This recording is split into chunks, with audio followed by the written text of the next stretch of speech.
Flee the Darkness, Book 1 of the Harmony Grove series, written and narrated by Carol J. Post. Prologue.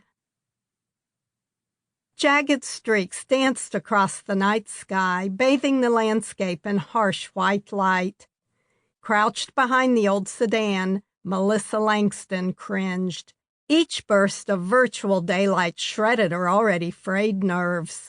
The scene fell into semi-darkness, the glow of downtown Atlanta in the distance.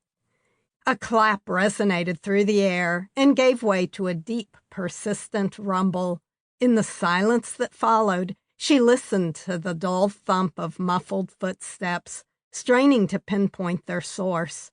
Why couldn't he wear boots? The hard soles would at least warn her if he veered from the sidewalk. But Eugene always wore tennis shoes. She held her breath, every muscle a tangled knot of apprehension. He was suspicious, but he hadn't seen her. Otherwise, he would have come after her. His sudden appearance had sent her heart straight into her throat. She had slipped from her apartment for the final time and just reached the parking lot when movement at the end of the building caught her eye.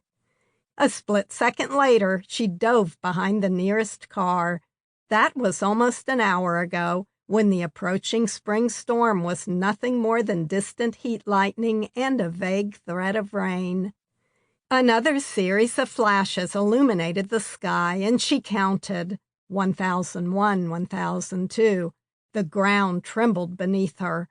Almost 8 seconds. A mile and a half away. The rain was even closer, its musty organic scent heavy in the air. It wasn't the rain that worried her, though. It was the lightning. And Eugene. The last time she checked, he still paced back and forth in front of her apartment.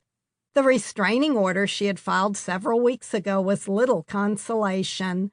So was the thought that help was minutes away.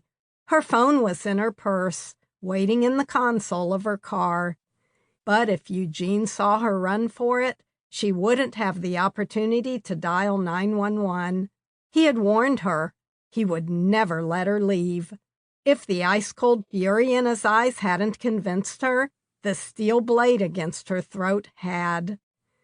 Heat surged up inside, nudging aside a sliver of the fear. She didn't ask for this.